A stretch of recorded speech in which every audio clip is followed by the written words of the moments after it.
Hi hello नमस्कार, कैसे हैं आप सभी। आई होप कि आप मस्त होंगे, तंदुरुस्त होंगे और झकास होंगे।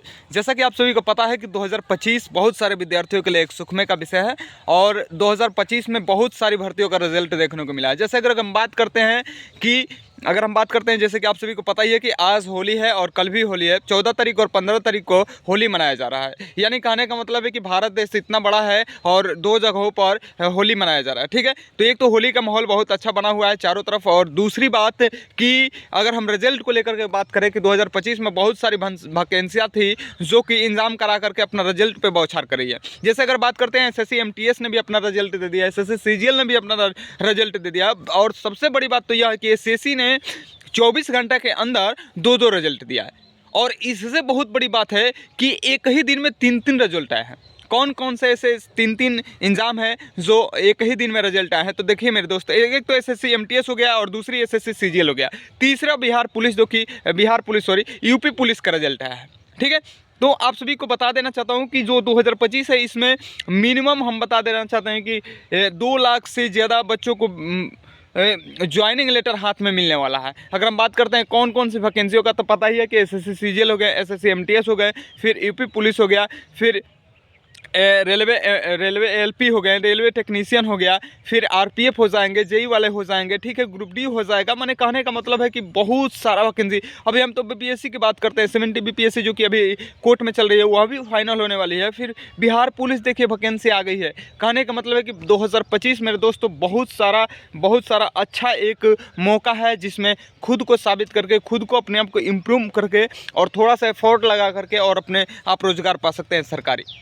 तो आप सभी को पता ही है कि अगर जो भी विद्यार्थी का अगर एग्ज़ाम अभी क्वालिफाई कोई भी एग्ज़ाम नहीं हुआ है तो घबराने की कोई बात नहीं। सरकार भर्ती पे भर्ती आप सभी को दे रही है। यानी कहने का मतलब है कि 2025 से लेकर के 2026 तक एक सरकारी नौकरी का एक रास्ता खुला हुआ है। अगर आपने इस रास्ता पर थोड़ा सा मेहनत किया, चलने का प्रयास किया, तो सफल हो जाएंगे, बिल्कुल मेरी गारंटी है। तो आप सभी के लिए बहुत तहे दिल से शुक्रिया कि जिन भी विद्यार्थियों का रिजल्ट हुआ है, चाहे एसएससी एमटीएस हो, चाहे एसएससी सीजीएल है, चाहे यूपी पुलिस हो, चाहे रेलवे लोको पायलट हो, चाहे रेलवे टेक्नीशियन ग्रेड 1 हो, तो घबराने की बात नहीं, बहुत खुशी की बात है। और इसमें अपने आप को डॉक्यूमेंट्स को सही कर लेना है। और जो भी भर्ती है जिसमें अगर मेडिकल का है तो मेडिकल भी करा लीजिएगा अपना। और अब वही टाइम है कि आप सभी लोग अब एक अपने गुरुजी को मिठाई खिलाने का एक जो सपना था उसको कंप्लीट करिए। आप सभी लोग एक शिष्य और एक टीचर्स में बस एक ही चीज़ का उम्मीद होता है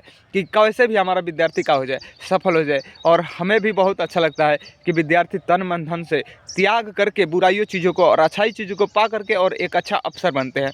तो मेरे लिए तो बहुत गर्व की बात है कि ऐसे विद्यार्थी हमारे साथ जुड़ते हैं और ऐसा कुछ बेहतर करते हैं परिवार के लिए, अपने समाज के लिए और अपने देश के लिए। तो बहुत अच्छी बात है हमारे लिए। तो मिलते हैं नेक्स्ट डे। और सभी को एक बात कहना चाहता हूँ कि आप सभी होली खेलें तो होली का एंजॉय भी लें और होली से एक दूसरे को प्रभावित ना करें और उसमें हमेशा एक प्रेम की भाव दिखे।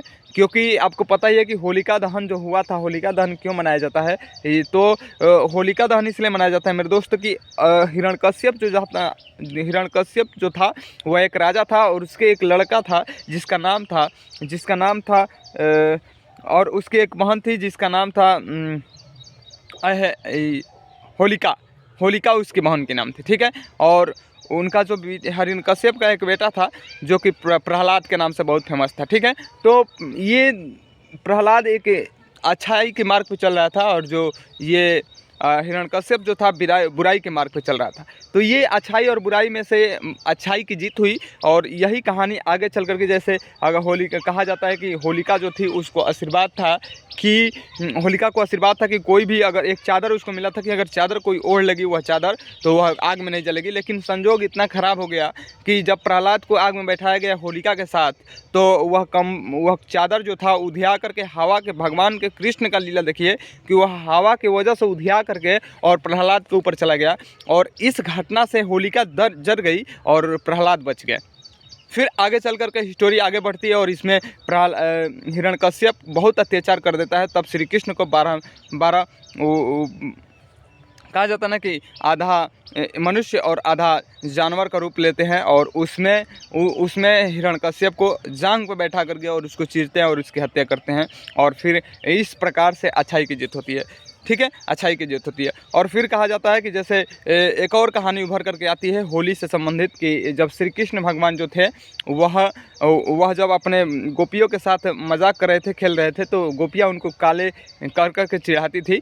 तो वह जा करके अपने माता से कंप्लेन किए, तो माता ने बोली, यशोदा ने बोली कि बेटा ऐसी बात है कि तुम